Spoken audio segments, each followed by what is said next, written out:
ఈరోజు జనసేన పార్టీ పండుగ కాదు, ఉత్సవం అనే చెప్పుకోవాలి. ఎందుకంటే ఒకటి కాదు, రెండు కాదు, దశాబ్ద కాలం పాటు చేసిన పోరాటానికి దక్కిన ఫలితాన్ని ఎట్టకేలకు సంబరాలు చేసుకునే రోజు వచ్చింది.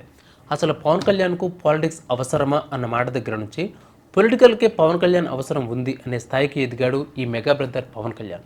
కాదు, ఏ పవన్ నయ్యే ఏ ఆందీ హే, ఈ ఒక్క మాట చాలు పవన్ రేంజ్ ఏ స్థాయికి వెళ్ళిందో చెప్పడానికి. ये पवन नहीं आंधी है.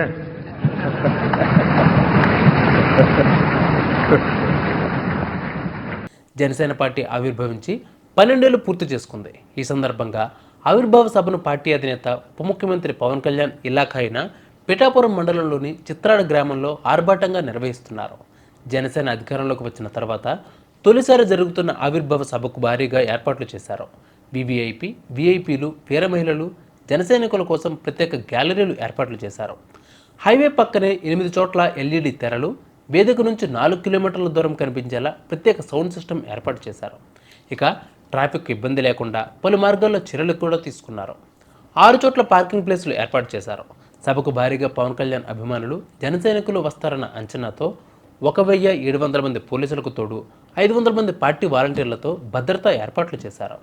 సభ మధ్యాహ్నం 3 గంటల 30 నిమిషాల నుంచి రాత్రి 10 గంటల వరకు సాగే అవకాశం ఉంది. ఇక చివరిలో పార్టీ అధ్యక్షుడు పవన్ కళ్యాణ్ కూటమి ప్రభుత్వంలో జనసేన పాత్ర, ప్రాధాన్యతపై శ్రేణులకు దిశానిర్దేశం చేయనున్నారు. జనసేన అధినేత పవన్ కళ్యాణ్ రాజకీయ ప్రస్థానం విషయానికి వస్తే 2008లో అన్న చిరంజీవి స్థాపించిన ప్రజారాజ్యంలో యువరాజ్యం అధినేతగా రాజకీయ ప్రస్థానం మొదలుపెట్టారు. ఆ ఎన్నికల్లో చిరంజీవి పార్టీ 18 సీట్లతో పాటు 18% ఓట్లు తెచ్చుకున్నారు. ఇదేమీ చిన్న విషయం కాదు. ఆ తర్వాత అన్న ప్రజారాజ్యం పార్టీని కాంగ్రెస్ పార్టీలో విలీనం చేయడాన్ని పవన్ కళ్యాణ్ జీర్ణించుకోలేకపోయారు. ఆ తర్వాత వెయిట్ చేసి 2014లో జనసేన పార్టీ స్థాపించారు. ఆ తర్వాత ఆ ఎన్నికల్లో తెలుగుదేశం, బీజేపీ కూటమికి మద్దతు ప్రకటించారు. కానీ ఏ సీట్లలో కూడా పోటీ చేయలేదు.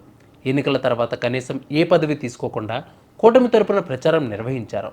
ఆ తర్వాత 2019 ఎన్నికల్లో బీఎస్పీ, కమ్యూనిస్ట్ పార్టీలతో పొత్తు పెట్టుకుని ఎన్నికల్లో పోటీ చేసి జనసేన కేవలం 1 సీటుకు మాత్రమే పరిమితమైంది. ఆ ఎన్నికల్లో పవన్ కళ్యాణ్ పోటీ చేసిన 2 చోట్ల పోటీ ఓటమి పాలయ్యారు. దీనితో ఎక్కడా నిరాశపడకుండా పోగొట్టుకున్న చోటే రాబట్టుకోవాలి అన్నట్టు గోడకు కొట్టిన బంతెల మొన్నటి ఎన్నికల్లో బీజేపీ, తెలుగుదేశం పార్టీ, జనసేన కూటమి ఏర్పాటులో కీలక భూమిక పోషించారు. అంతేకాదు, అధికారంలో ఉన్న వైసీపీ వ్యతిరేక ఓటు చెల్లనివ్వనని చెప్పి ఏపీలో కూటమి ఏర్పాటు చేసి 21 సీట్ల అసెంబ్లీ, 2 పార్లమెంటు స్థానాల్లో పోటీ చేసి అన్ని చోట్ల నెగ్గి 100కి 100% స్ట్రైక్ రేట్ సాధించిన పార్టీగా పవన్ కళ్యాణ్ రికార్డు క్రియేట్ చేశారు. అంతేకాదు, వైసీపీని కేవలం 11 సీట్లకే పరిమితం చేయగలిగారు. ఓ రకంగా చెప్పాలి అంటే 2024 ఎన్నికల్లో వైసీపీ గద్దె దిగడానికి, తెలుగుదేశం పార్టీ అధినేత చంద్రబాబు నాయుడు మరొకసారి ముఖ్యమంత్రి కావడానికి కారణం పవన్ కళ్యాణే కారణమని చెప్పాలి. అటు ఉత్తరాదిలో దెబ్బతిన్న బీజేపీకి ఏపీలో పవన్ కళ్యాణ్ చాణక్యమే నరేంద్ర మోడీని ప్రధాని కాగలిగేలా చేసింది. మొత్తంగా 2024 ఎన్నికల్లో మన రాష్ట్రంలోనే కాదు, దేశంలోనే అసలు సిసలు గేమ్ చేంజర్గా పవన్ కళ్యాణ్ నిలిచారు. నేను చావడానికి సిద్ధం గాని తల వంచడానికి సిద్ధం కాదు.